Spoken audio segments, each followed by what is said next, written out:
Mesdames, Mesdemoiselles, Messieurs, bonjour. Je suis très heureuse de vous retrouver pour une nouvelle émission Femmes au pluriel sur le canal Maghreb TV. أعزائي المشاهدين عزيزاتي المشاهدات السلام عليكم ومرحبا بكم في برنامج فامو بلوريال على قناة مغرب تي في. اليوم نستضيف الأخت السيدة مدام إيمان الكارت et aujourd'hui notre invitée est madame Iman Elkart. Elle a fondé une ASBL qui s'appelle SIMI. Elle nous parlera donc de cette ASBL, de ses objectifs, son objet, mais avant tout on va faire connaissance avec son parcours, une femme hors du commun. Vous allez le découvrir avec nous. Madame Iman, bonjour. Marhaba Lala. Bonjour. Dans le cadre de l'émission, alors j'ai dit on va parler de votre ASBL que vous avez fondée, toute jeune ASBL, mais avant tout, parlez-nous un petit peu de votre parcours. Qui est Madame Iman Elkart? Alors, moi je suis née au Maroc. Ma maman et mon papa étaient arrivés en Belgique pendant les années 60 et puis ma maman est retournée vivre au Maroc. Donc je suis née, j'ai eu une enfance au Maroc. Je suis arrivée vers l'âge de 6-7 ans. Et puis j'ai poursuivi des études artistiques, j'ai continué en architecture d'intérieur et j'ai travaillé dans le domaine de la mode et de la création. Ensuite, je suis partie voir ce qui se fait ailleurs. Je suis partie pour travailler au Maroc. Et puis, je me suis retrouvée à Dubaï, où j'ai travaillé auprès de mon mari dans les médias. Et ensuite, je suis revenue en Belgique avec mon petit garçon de 6 ans, donc je suis maman, qui s'appelle Faris. Et quand je suis arrivée ici en Belgique, je me posais des questions par rapport à mon futur. Et puis j'ai découvert une cause humaine importante et j'ai décidé de rester en Belgique pour la poursuivre. On va en parler, ça va être le sujet d'ailleurs de notre émission, puisque c'est votre combat, Madame Elkart. Mais parlez-nous de cette parenthèse à Dubaï. Alors, comment est la vie d'une femme là-bas? En tant que femme, je m'y suis vraiment retrouvée. Alors, contrairement à tout ce qu'on peut penser, la femme est beaucoup mise en avant. C'est une culture qui respecte énormément la femme. Je ne me suis jamais sentie harcelée dans les rues à Dubaï. J'ai été frappée, mais vraiment, je souligne le mot par la sécurité. On peut sortir de chez soi en laissant la porte ouverte, on peut ne pas fermer la porte de sa voiture et laisser son sac sur sa serviette de plage et le taux de criminalité est presque zéro et donc la femme, elle se sent totalement en sécurité et c'est quelque chose que j'ai beaucoup apprécié. À côté de ça, il y a beaucoup de choses qui se font autour de la femme. La femme, par exemple, on parle beaucoup de l'égalité entre l'homme et la femme et au fait on retrouve beaucoup d'injustices plutôt en Europe que là-bas parce que par exemple une ministre femme à Dubaï, elle touche le même salaire que le ministre homme à Dubaï. Il y a beaucoup de protection, on la protège beaucoup, l'harcèlement dans les rues est punissable de 6 mois jusqu'à des fois des peines d'emprisonnement à perpétuité. Donc, on s'y sent vraiment très bien en tant que femme à Dubaï. Donc une belle expérience. Très belle expérience. Voilà. Alors Madame Elkart Iman, vous venez de nous illustrer un petit peu votre parcours, votre vie à Dubaï et même la condition des femmes, comment vous étiez sentie tout le temps que vous êtes restée à Dubaï. Vous êtes revenue il y a 4 ans. Quelle a été votre première impression après le temps que vous avez passé à Dubaï? J'aurais pas tellement de choses au fait à dire par rapport à ça, puisque finalement j'ai jamais vraiment quitté totalement la Belgique, étant donné que toute ma famille est ici.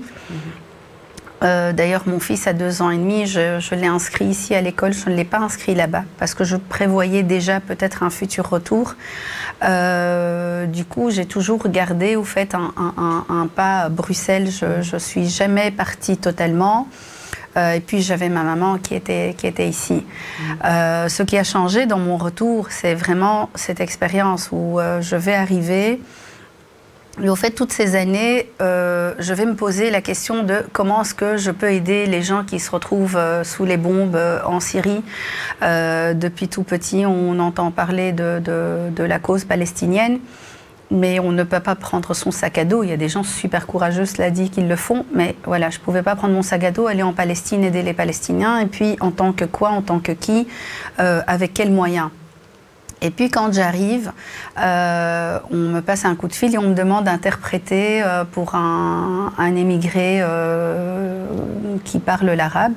Et donc je vais pour interpréter et je me rends compte au fait qu'il y a vraiment une cause ici. Il y a des citoyens autour de cette cause de l'émigration, que ce soit des gens qui fuient la guerre, la persécution, ou tout simplement voilà, les conditions économiques. Et qui arrive ici, je découvre tout ça. Et puis je découvre au fait que c'est tout près. C'est pas loin, c'est juste au parc Maximilien, j'en avais jamais entendu parler. C'est pas loin de moi. Ça veut dire que, au fait, par rapport à ma volonté de venir en aide aux autres, plus rien ne me retenait. C'était tout près de chez moi. Et puis, finalement, je retrouve un élan de solidarité autour. Il y a la plateforme citoyenne qui s'occupait de l'hébergement. Donc quand on prend en charge un migrant, on peut le prendre une nuit, on peut l'accompagner, on peut aller donner des dons, aller déposer des choses, c'est-à-dire que on ne se lance pas dans une mission complète où on est tout seul, non? Il y a beaucoup de solidaires qui sont autour de ce parc Maximilien et ce mouvement de solidarité. Peut-être quelques mots sur le parc pour les personnes qui ne connaissent pas? Alors le parc Maximilien, en fait, c'est un petit peu le point de rassemblement de tous les migrants qui arrivent. Il y a la gare du Nord à côté, il y avait l'Office des étrangers, je crois qu'il est toujours là, je ne sais plus exactement. Et donc les migrants se retrouvaient toujours là. Quand il y a eu, entre guillemets, un campement, il n'y a jamais vraiment eu un campement ici, c'était pas comme à Calais. Il y a des solidaires qui allaient mettre des tentes et dormir avec les migrants pour les protéger parce qu'ils étaient victimes de grandes violences policières. Et puis petit à petit, cette plateforme, elle a eu l'idée de lancer un appel auprès des citoyens et de dire qui peut accueillir un migrant une nuit ou deux. Et donc les solidaires venaient au parc. Les bénévoles de la plateforme organisaient l'hébergement et chacun pouvait offrir une nuit à un migrant. Donc tous les migrants qui entendaient parler de ça arrivaient vers le parc Maximilien dans l'espoir d'être hébergés, aidés, nourris, soignés. Et c'est ça tout le mouvement autour du parc Maximilien qui a fait que j'ai pris la décision de rester et de continuer le chemin avec eux. Donc c'est le fait que de ces migrants que vous restez vivre en Belgique et apporter votre aide à toutes les personnes qui en ont besoin dans ce parc? Oui, c'était pour ça que j'étais restée. Donc, je vous raconte peut-être comment... Oui. Comment ça s'est passé? D'abord, on va dire que la première rencontre avec un réfugié, c'était dans le cadre de votre travail? On vous appelle pour... Non, pas du tout. On m'a appelée en tant que, en tant que citoyenne parlant la langue arabe pour interpréter pour un jeune arabe. Après, quand j'ai découvert le mouvement, j'avais acheté une maison à ce moment-là qui était vide, en attente de travaux. Donc, je vous disais, ma situation, elle n'était pas très claire. J'étais encore en réflexion. J'arrivais... avec l'idée de lancer mon projet, que ce soit ici ou bien au Maroc ou bien un retour à Dubaï peut-être. Donc j'hésitais, mais voilà, il y avait ma maison qui était là et donc j'avais quelque chose à faire. Ce qui était sûr, c'est que je devais commencer des travaux. Et donc j'étais là pour ça. Et puis quand on m'appelle pour ce jeune garçon, je découvre tous ces gens qui sont dans la rue, qui dorment dans la rue. Donc beaucoup sont hébergés chez des citoyens, mais d'autres se retrouvent à dormir dans le parc.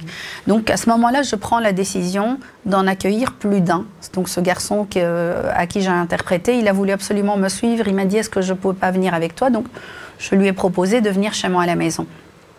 Et je me suis rendu compte au fait que cette maison, elle était vide et qu'elle pouvait accueillir beaucoup plus que cette personne. Et j'ai mis un post en disant, voilà, j'ai une maison qui est totalement vide, mais que si on pouvait m'aider à m'amener des matelas, des couvertures, je peux vraiment accueillir un maximum de gens. La première nuit, j'ai eu 10 personnes qui sont arrivées. Et puis, il y a eu des solidaires qui sont venus déposer des couvertures, des draps, des coussins, des choses, des vivres. Et on a fait ça vraiment comme une famille. Je suis arrivée, on a cuisiné, Il y a une infirmière qui est arrivée pour me donner un coup de main en tant que bénévole. Et puis, il y a eu 10 personnes soudanaises qui sont arrivées. Elles ont passé la nuit, elles ont pris leur douche, elles sont parties. Et puis, le deuxième jour, je me dis, et quoi? Et là, je repose la question à la plateforme d'hébergement et je demande si je peux encore accueillir des personnes. Je vais sur place et là, je dis, bah voilà, je vais peut-être accueillir 20 personnes. Et là, on me prend pour une folle et on me dit non, on va se calmer. Vous pouvez partir avec 5 personnes et puis on verra, on vous enverra d'autres personnes s'il faut. Et la même nuit, on m'appelle, on me dit voilà, si vous avez encore des places, c'est une catastrophe. Il reste encore 40 personnes ou 50 personnes à qui on ne parvient pas à trouver une place. Et on m'en envoie 20 et puis je me retrouve, je ne sais plus avec combien de personnes. En tout cas, le troisième jour, on m'envoie 40 personnes, plus les personnes que j'avais déjà, donc j'étais à 60 personnes. Et là, j'ai commencé à passer des messages en disant, s'il vous plaît, j'ai absolument besoin là de couverture, de matelas et tout ça. Pardon. Et puis le nombre, il a très très vite grimpé à 80 personnes. C'était une expérience très intense, très fatigante, extrêmement magique, parce que finalement, en fait, c'est pas si difficile d'amener son aide auprès des gens qui en ont le plus besoin, parce que ça ne m'a, je veux dire, ça m'a pas coûté une si grande organisation. Oui, ça m'a coûté d'être présente du matin au soir, de ne pas arrêter un seul instant, mais c'est possible d'aider autant de personnes sans être une personne riche, sans avoir une équipe de 100 personnes. Et là, je me suis rendu compte, au fait, clairement que c'était vraiment le chemin que j'avais envie de continuer. On vous a appelé la mère Teresa belgo-marocaine dans ce milieu. Comment est-ce que se sont passés donc, les jours suivants? Est-ce que les migrants, enfin, vous avez continué à faire ce travail d'apporter votre soutien au niveau logistique du lieu, c'est-à-dire offrir un gîte, un matelas, de quoi manger? Est-ce que finalement vous avez commencer à réfléchir à comment les aider autrement? Oui.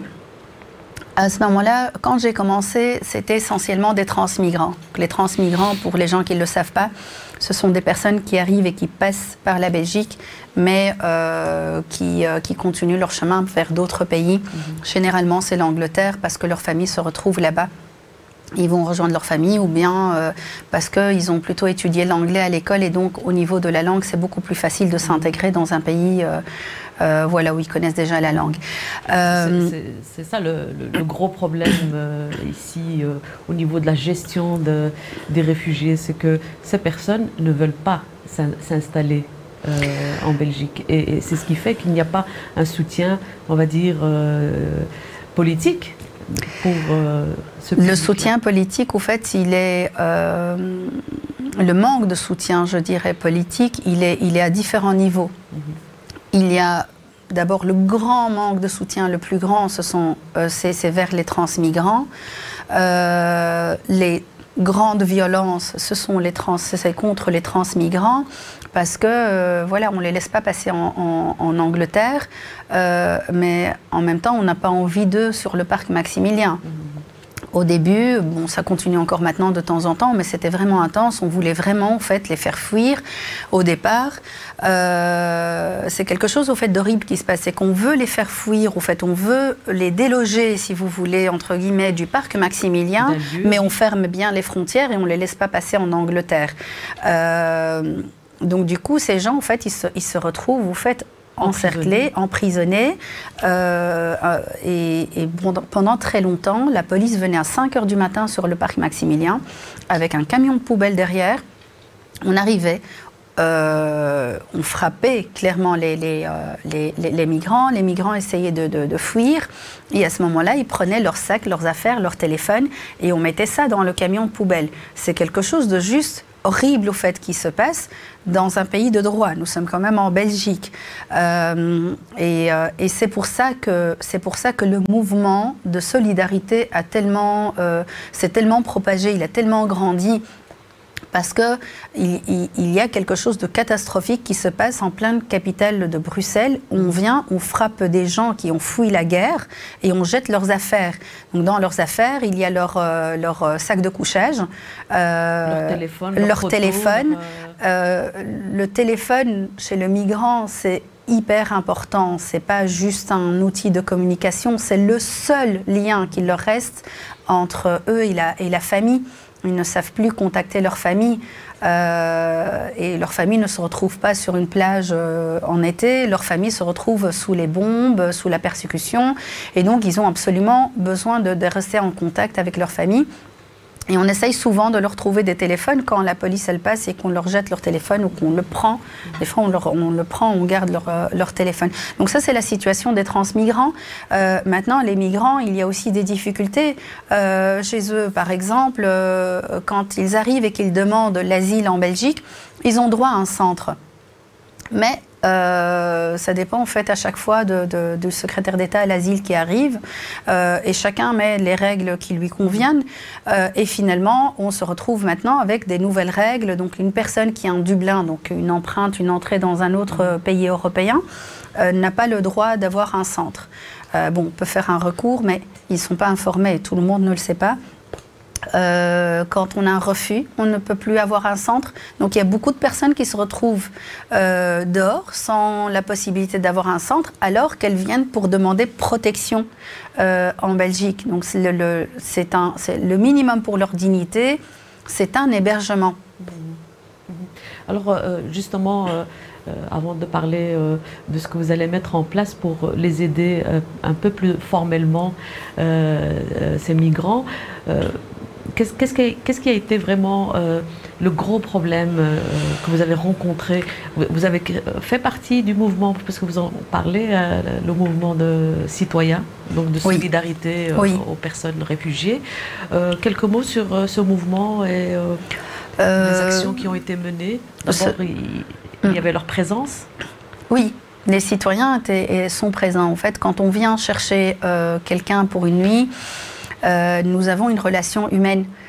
Donc la personne qu'on vient chercher pour héberger un jour, on l'héberge encore un autre jour, et puis finalement il reste une semaine. Et à un certain moment, cette personne devient un membre de la famille.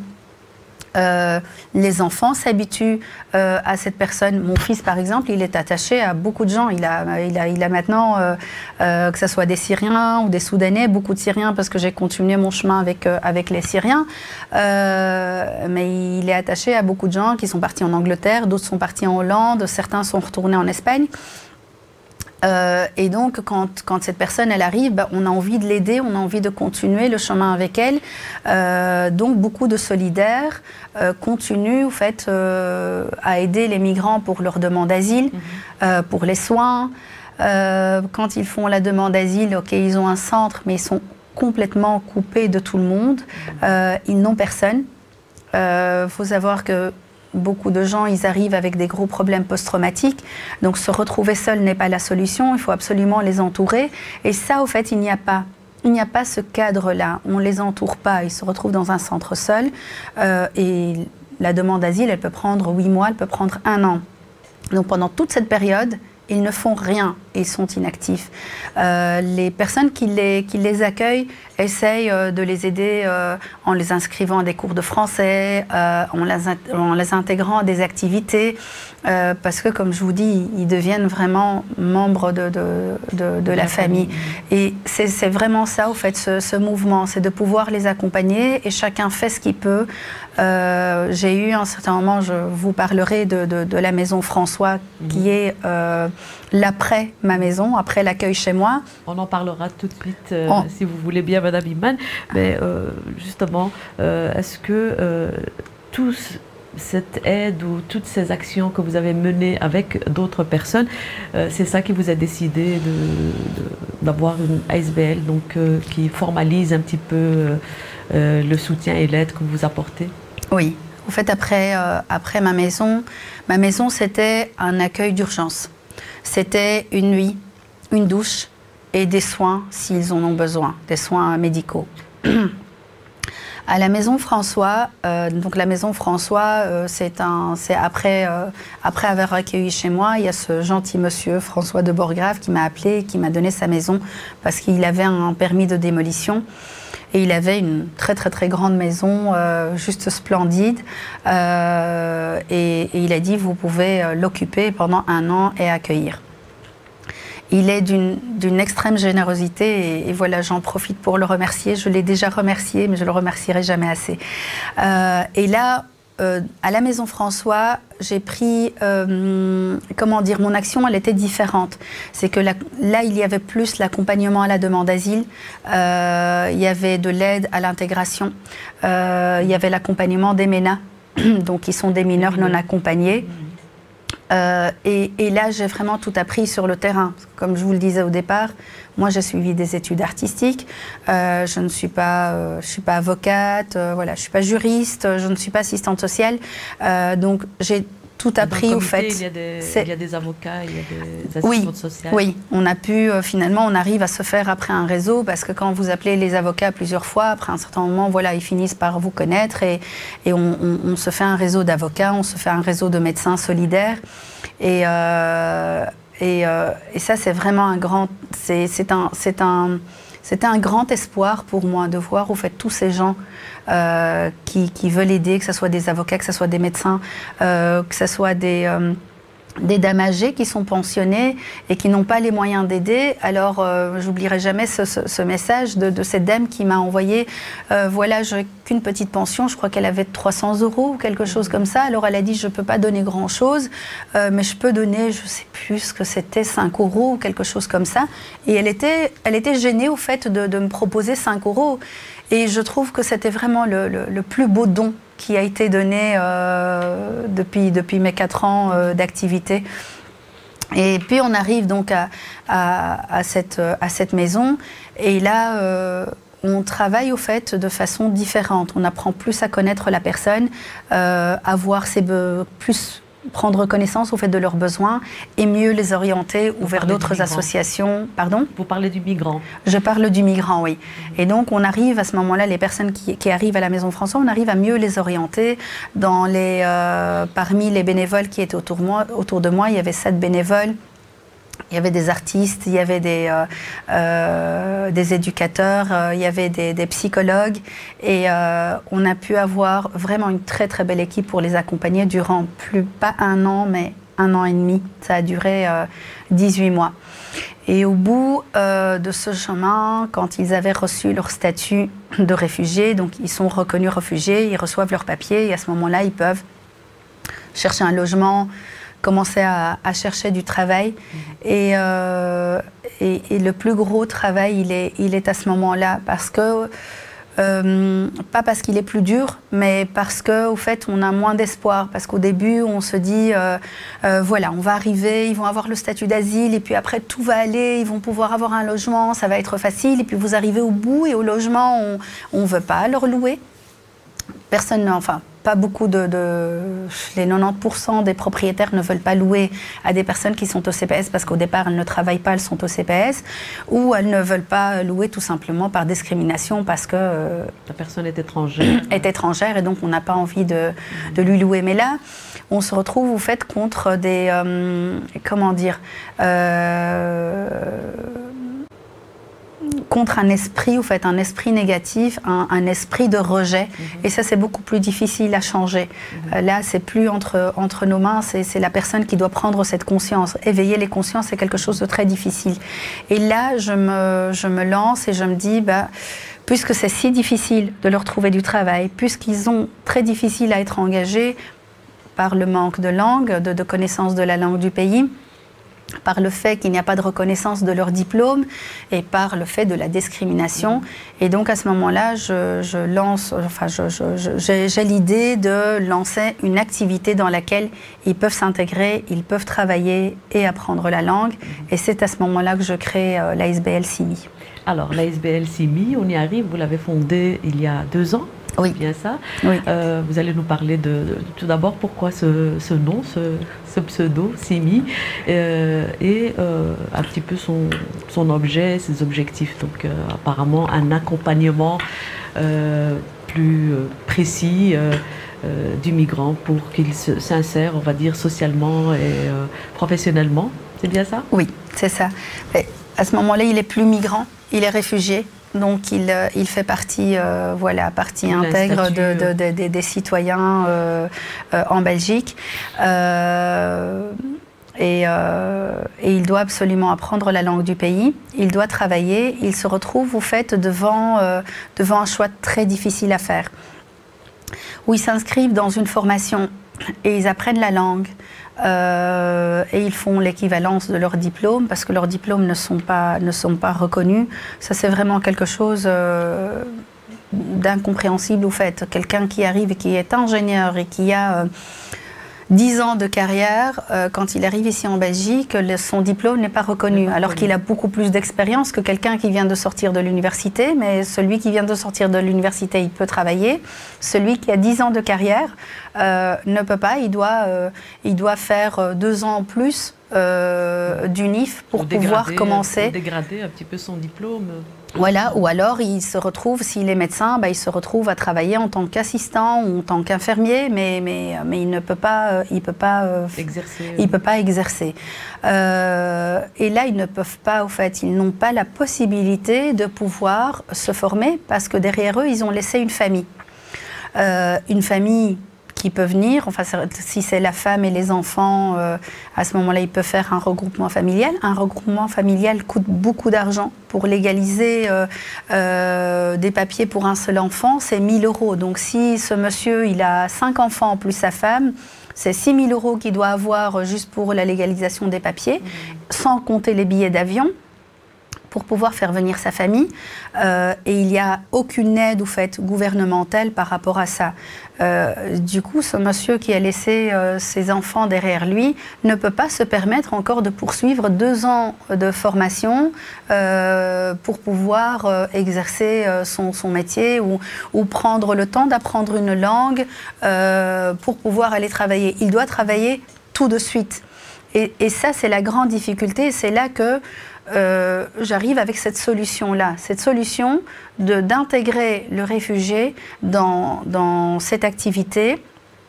Dans une dynamique qui lui permet en même temps de se former ou de se reformer et de travailler. Et donc, ce sont des stages professionnels, ce sont des stages d'intégration socio-professionnelle qui sont rémunérés avec en parallèle une formation. C'est l'objet de CIMI. Ça, c'est CIMI. Et pourquoi CIMI? Alors, CIMI. CIMI parce que je suis fatiguée d'entendre le pauvre réfugié. Je suis fatiguée d'entendre « Ah, ces gens-là, ils doivent avoir dur ». Je suis fatiguée qu'on regarde cet homme juste comme un migrant, comme un réfugié qui a fui son pays. J'ai envie qu'on le regarde en tant que tel, en tant qu'un homme qui a une expérience dans sa vie, qui a travaillé, qui a innové, qui a une famille derrière, qui a un passé. J'ai envie qu'on le regarde en tant que tel. Et CIMI, c'est regardez-moi, c'est voyez-moi. Et j'ai envie qu'on le voit tel qu'il est. J'ai envie qu'on mette des noms sur la tête des gens. J'ai pas envie qu'on l'appelle le migrant ou le réfugié. Regardez-moi, je suis. Voilà ce que je suis. J'existe. Je m'appelle Abdel ou je m'appelle Mohamed ou je dis des noms syriens, mais voilà, c'est parce que c'est avec eux que j'ai continué. Il y a d'autres noms, il y a d'autres gens qui arrivent d'Érythrée, du Soudan, de l'Irak. De l'Afghanistan et j'ai envie qu'on mette des noms, j'ai envie qu'on les regarde comme des gens qui sont des médecins, qui sont des architectes, qui sont des avocats.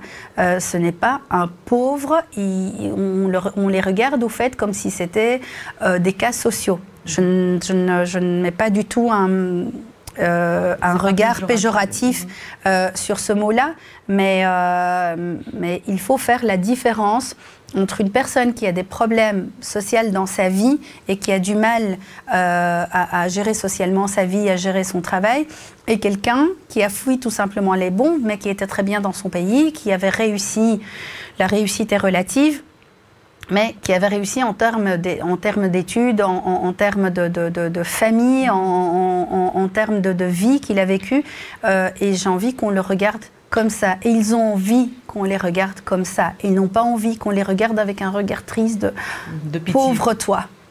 Voilà, c'est pour ça que j'ai appelé de Mohamed et autres, des hommes, mais je pense que dans le public que vous aidez, dans le groupe de personnes que vous aidez, il y a des femmes, il y a des enfants, il y a des mineurs, des mineurs non accompagnés, des enfants qui ont moins de 18 ans, qui ont traversé, qui ont une expérience très douloureuse d'exil. Peut-être quelques mots sur toutes ces personnes? Alors moi j'ai accueilli des hommes essentiellement. Au départ j'ai commencé par des familles, j'ai accueilli des familles, mais j'ai retrouvé au fait beaucoup de familles solidaires qui veulent accueillir des migrants, par exemple des femmes, essentiellement des femmes qui disent je voudrais bien héberger mais je préfère héberger une femme parce qu'elle se sent plus en sécurité en hébergeant une femme qu'en hébergeant un homme. Moi, j'héberge toujours un très grand nombre de personnes. Ce n'est pas un hébergement d'une seule personne. Je n'accompagne pas une seule personne. Donc, je n'aurais pas pu mélanger et les femmes et les hommes. Et étant donné qu'il y a un nombre plus élevé d'hommes, donc j'ai préféré, au fait, héberger les hommes et laisser les femmes aux femmes qui elles, ne veulent pas, au fait, elles ont peur, elles se sentent pas à l'aise d'accueillir un homme. Les MENA, c'est un parcours différent. Les MENA, ils ont tout de suite leur asile ici. Enfin, quand je dis tout de suite, ça veut dire qu'ils y ont droit. Voilà, ils sont pris en charge. Et puis, les MENA qui ont de la famille ailleurs, en Europe, que ce soit en Angleterre ou ailleurs, il y a cette solution de Dublin, où ils peuvent aller rejoindre leur famille, peu importe où elle se trouve en Europe. Et à ce moment-là, ils sont pris en charge dans un centre. Et dans ce centre-là, à ce moment-là, la Belgique, enfin un tuteur légal prend en charge le MENA. Il y a un tuteur légal avec qui je travaille toujours, je fais toujours appel à lui. C'est quelqu'un vraiment de formidable. Et lui, donc, à ce moment-là, il prend en charge le jeune et il a établi des contacts avec le pays où se trouve la famille, avec les avocats et les ONG qui se trouvent sur place. Et le MENA, à ce moment-là, il est accompagné aussi par le tuteur durant son voyage pour rejoindre sa famille. On revient à votre ASBL, Simi. Qui accompagne, en tout cas qui offre un cadre d'accompagnement aux réfugiés donc dans leur processus d'insertion socio-professionnelle, on va dire. Comment se passe donc ce travail? Est-ce que vous contactez des centres de formation, vous les inscrivez dans le cadre du projet Simi? Alors, je me suis basée sur leur passion, je me suis basée sur leur première expérience dans leur pays. Et le premier projet de l'association, c'est un food truck syrien. Donc on offre des plats syriens bio. Et le fait de commencer avec une activité qui leur parle déjà, où ils ont déjà une première expérience, où ils sont passionnés, ça a été une facilité pour eux. Ils ont pu se projeter. Et ils gardent un peu le lien avec le pays d'origine aussi. Exactement, dans cette activité. Et c'était super agréable pour eux parce que il y a tellement d'obstacles. Et puis, ils se retrouvent dans quelque chose qui leur parle. Ils ne parlaient pas un mot de français quand ils ont commencé, donc on a fait un essai de 6 mois. Et pendant ces 6 mois-là, on a été accueillis aux anciennes casernes d'Ixelles, dans le projet temporaire Sioux. Et on a pu avoir une place, on a été vraiment super bien accueillis. Et quand on est arrivé là, ils ne parlaient pas un mot de français. Mais en travaillant, en ayant des contacts avec les gens, ils se débrouillaient de plus en plus. Et c'est la meilleure façon de parler une langue dans un pays, c'est l'immersion. Et là, ils étaient totalement à l'aise, ils faisaient quelque chose qu'ils aimaient.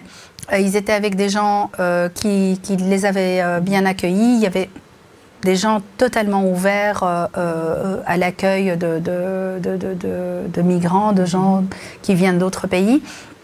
Et donc ça a été une très belle expérience pour moi et pour eux. Ils ont pu discuter avec des gens, ils ont pu s'exprimer, ils ont été écoutés et ils ont pu travailler. Aujourd'hui, ils comprennent mieux le français. Et puis, ce qui est très beau fait à travers cette expérience, c'est qu'il y a 2 personnes qui ont pu aujourd'hui avoir un travail, qui ont pu faire venir leur famille, qui sont installés. Et ça, pour moi, c'est vraiment une réussite. Un défi relevé. Oui. Un autre projet que vous menez, c'est au niveau, enfin, il y a la restauration, mais il y a aussi de la couture. Donc, oui. Il y a des passionnés de couture qui en ont fait leur action, leur activité. Il y a des femmes qui sont arrivées, qui étaient couturières en Syrie ou qui aiment la couture. Et donc, on a fait un partenariat avec une couturière et avec une styliste. Le projet n'a pas encore commencé, mais il commencera bientôt, Inch'Allah. C'est une formation en fait en stylisme et pas en couture. Et les réfugiés pourront venir, pourront apprendre, pourront suivre cette formation. Elles suivraient aussi la formation en langue, en citoyenneté. Elles auront aussi une formation d'initiation au digital. Et elles suivront cette formation en stylisme en même temps. Et elles pourront en fait vendre leur propre création. Et donc le projet de formation durera 1 an. Donc ça sera un tremplin en fait vers leur avenir. Et puis ensuite elles pourront faire ce qu'elles veulent. Elles pourront continuer, créer leur marque ou s'intégrer dans un atelier de couture. Vous avez parlé de 2 cas positifs, donc qui ont connu un bel essor. Pouvez-vous, même si l'ASBL Simi est toute jeune, pouvez nous faire un petit bilan de ce qui a été mené, où est-ce que vous en êtes aujourd'hui? Alors, je peux vous parler de ces 2 personnes. En fait, elles travaillent pour une pâtisserie au Sablon. L'un d'eux s'appelle Assim. Alors, Assim, il est arrivé de Syrie, il est parti vers la Grèce et en Grèce, il a eu asile, mais il n'a pas du tout pu s'intégrer. Et au fait, on dit que c'est une protection, mais au fait, c'est pas du tout une protection parce qu'à partir du moment où les gens n'ont pas la sécurité sociale, ils n'ont pas de logement et ils se retrouvent des fois...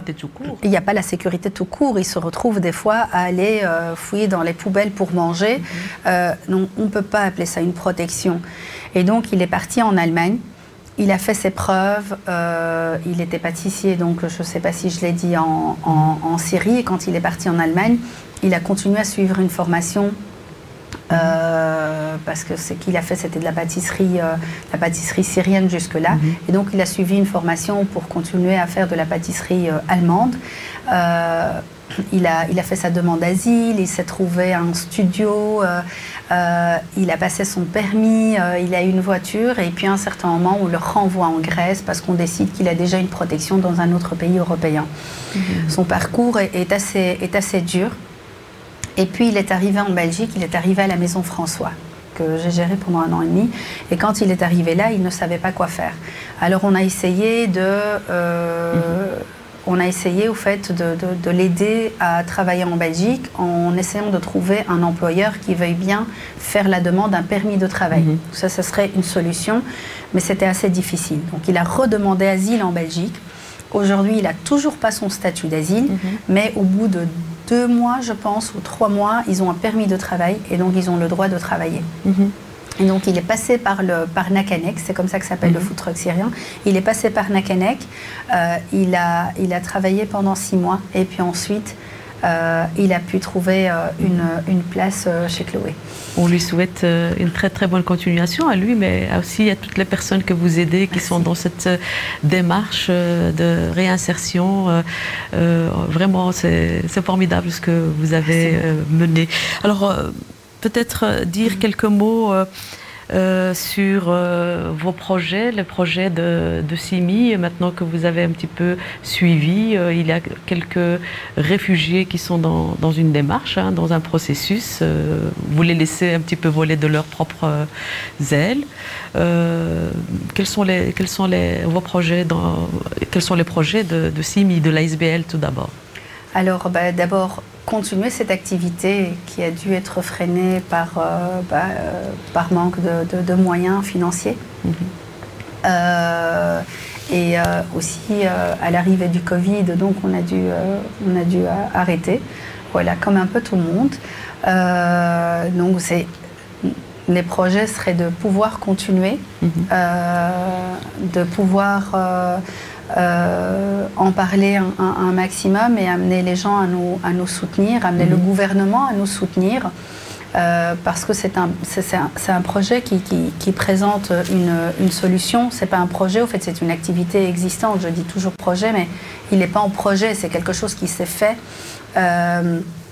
J'estime que ça a été une réussite. Ça s'est très très bien passé. Et donc aujourd'hui, ce que nous avons besoin pour pouvoir continuer, c'est qu'il y ait un financement de ce projet. J'ai fait aujourd'hui 4 ans jusque-là sans demander aucun financement. Donc des dons de personnes? Oui, tout a été fait avec mes moyens propres jusque maintenant. Donc aujourd'hui, voilà, le gouvernement devrait un peu prendre ses responsabilités. Moi, j'ai pris les miennes en tant que citoyenne. Et aujourd'hui, c'est au gouvernement de faire le reste. Ce projet, il répond à un besoin réel. Il y a des gens qui arrivent, il y a des gens qui ont besoin de travailler. C'est ce que le gouvernement souhaiterait, au fait, souhaiterait que les gens travaillent parce que ça ferait tourner l'économie. Il souhaite aussi faire ça, mais il faut nous donner les moyens de pouvoir faire aboutir cela. On a donc ce projet dont j'ai parlé pour les femmes. Il y a d'autres projets qu'on a envie de faire avec les femmes du Maroc, les femmes de l'Atlas. On a envie de pouvoir faire venir des produits du Maroc, mais on a envie au fait de mettre la femme en avant, la femme marocaine en avant, pour venir au fait vendre ces produits et surtout pour venir utiliser ces produits à fin de formation, une formation d'esthétique qui serait pour des femmes. Il y a beaucoup de femmes réfugiées qui arrivent ici et qui sont passionnées par l'esthétique. Donc elles sont passionnées par quelque chose. Il y a un public qui voudrait bien travailler, qui voudrait bien vivre de sa passion. Et il me tient vraiment à cœur ce projet-là. Donc on a beaucoup de choses en perspective. Donc il y a les femmes migrantes ou candidates réfugiées ou réfugiés qui vont travailler autour de cette thématique qui les passionne, comme vous l'avez dit. Mais en partenariat avec des femmes au Maroc qui, elles ont la production, le produit. Oui. Hein, on a des très beaux produits au Maroc qui sont pas du tout, qui sont très peu mis en avant. J'ai envie de mettre ce produit en avant, mais j'ai envie que ce soit la femme de l'Atlas qui le mette en avant. Et j'ai pas juste envie d'aller chercher ce produit chez cette femme qui le prépare et on arrive et on le vend et on oublie cette femme. J'ai envie de mettre ces femmes-là en avant. J'ai envie que ce projet puisse au fait lancer ces femmes-là et que ces femmes puissent à ce moment-là elles-mêmes créer leur entreprise. Donc une visibilité de part et d'autre. Une visibilité de part et d'autre. Et les femmes qui arrivent ici, qui ont leur statut de réfugié ou qui arrivent via un regroupement familial pour rejoindre leur mari, leur famille, elles pourront suivre cette formation en esthétique et pouvoir travailler avec ces produits-là. Donc de cette façon, on arrive à toucher des femmes d'un continent et de l'autre. De l'autre, à travers les frontières. Madame Iman Elkart, un jour, il y a 4 ans, vous avez plongé, je pense sans le faire exprès même, dans un milieu, celui de la solidarité avec la personne migrante, en tout cas la personne qui est dans le besoin, et ces personnes-là l'étaient très fortement. Qu'est-ce que vous avez vraiment envie de dire? Ça a changé d'abord votre vie, je suppose, on parlera un petit peu de ça, mais avant tout, qu'est-ce que vous avez vraiment envie de dire à toutes les personnes qui nous regardent, de sauter le pas comme vous, si elles le veulent? Oui, oui, vraiment, vraiment. Je souhaiterais surtout qu'on change le regard sur les réfugiés. Je voudrais qu'on change le regard sur cette personne qui vient de loin, cette personne qui arrive. Il faut savoir, je ne suis pas une femme de chiffres, mais j'ai pris note. J'ai pris note parce que certaines personnes, les chiffres leur parlent.